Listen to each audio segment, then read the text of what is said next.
মানুষ হিসাবে আমাদের মাঝে দুটি জগতের উপস্থিত।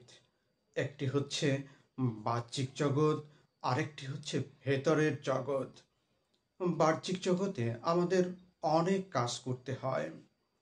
আমাদের মনের অজান্তে ওই বাহ্যিক জগতে পরনির্ভরশীল হয়ে যায়। লক্ষ্য করুন, আপনার বাজার, আপনার ব্যক্তিগত কাপড় চোপড় ধোয়া, আপনার ব্যক্তিগত অফিস আদালতের কাজ তা আপনি অন্যের মাধ্যমে করিয়ে নিচ্ছেন। তার মানে হচ্ছে আপনি আপনার মনের অজান্তে পরনির্ভরশীল হয়ে যাচ্ছেন। আর এই পরনির্ভরশীলতা আপনার অগ্রগতির পথে বাধা, আপনাকে ঊর্ধ্বমুখী করতে বাধা প্রাপ্ত করে, আপনার অগ্রযাত্রাকে ব্যাহত করে। আমাদের ভেতরের জগৎটি আরও বিচিত্র। আমাদের মধ্যে সুখ, দুঃখ, বেদনা থাকবে, এটি স্বাভাবিক।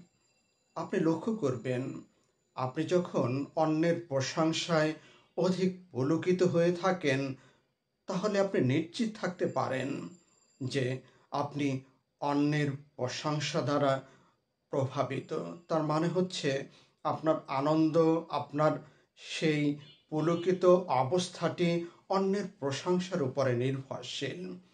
আপনি যখন অন্যের কোনো কথা দ্বারা ব্যথিত হন, অন্যের কথায় আপনি দুঃখপ্রাপ্ত হন, তার মানে হচ্ছে আপনার দুঃখ অন্যের উপর নির্ভরশীল।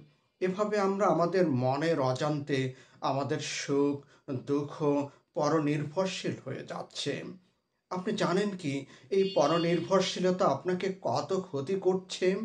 আমাদের উচিত আমাদের একান্ত অর্জনগুলোর মধ্যেই আমাদের সন্তুষ্টি খুঁজে পাওয়া। আমাদের সুখ, আমাদের দুঃখ তা আমাদের নিজেদের মধ্য থেকে আসা, অন্যের কাছ থেকে ধার করে নয়। আমাদের আশেপাশে যতই বন্ধু-বান্ধব, আপনপর থাকুক না কেন, দিন শেষে আমরা সবাই একা, খুব একা, আকাশের চাঁদের মতো একা। তাই আমাদের নিজেরটা নিজেকেই গড়ে নিতে হবে, পরনির্ভরশীলতা ত্যাগ করতে হবে। কারণ কেউ আপনাকে বা আমাকে নিঃস্বার্থ সাহায্য করবে না।